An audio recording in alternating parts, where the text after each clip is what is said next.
Let's have an example for printing and writing into a file. First is the example on writing to a file named test.txt. So in line 4 here, it declares a file pointer fp. And in line 5, we open a file test.txt with w plus mode. In line 8, it prints text to the file using the fprintf function. You can insert variable values because it has the same property with printf. And in line 9, it prints text to the file using the fputs function. There's no difference except that fprintf can add the value of any variable like count function. And 11, don't forget to close the file. So always don't forget this one. And now let's move to reading using the two functions. So in line number 3, it declares a file pointer fp, and line number 5 opens a file test.txt with r mode. Remember, the test.txt already has a text inside in the previous program. So if not, then run your printing first before doing this one. Okay? So line 7 and 8, it reads the first word of the file and prints it on the screen. In 10 and 11, since the first word is scanned, it will scan the next word of the file and prints it on screen. 13 to 14, it reads the third word of the file and prints it on the screen. Okay, in 16 to 17, it scans the whole line of the file except the words that are already scanned previously. Okay, then prints it on the screen. Try it if you want to see the changes.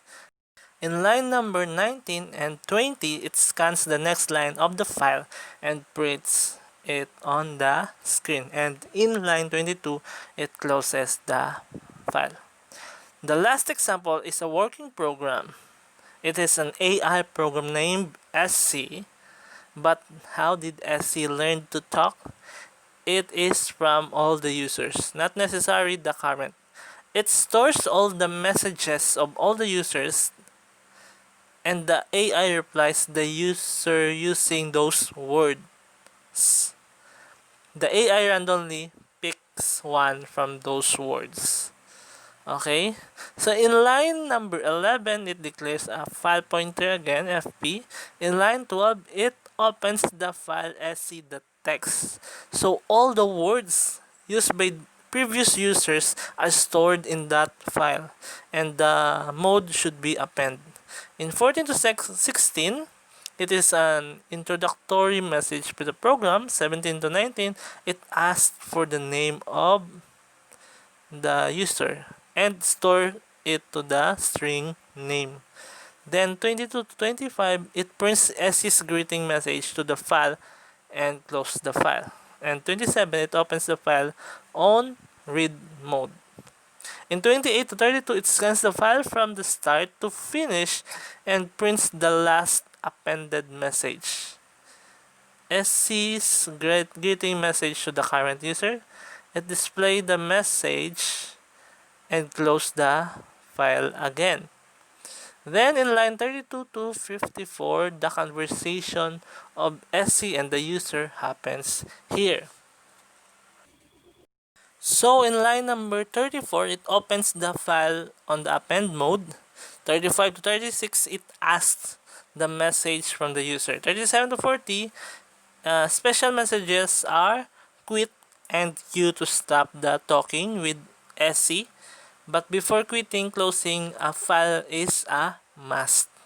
In 41 to 53, if the message is a special keyword, then append the message to the file and close the file. In 45, opens the file on read mode, then get a random number to know which message or line SE should use. Then 48 to 50, it scans the file until it reaches the message.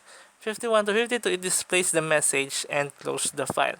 Note, when the file is closed, reading will go back to the first message. Okay? And line number 54, it is the end of while.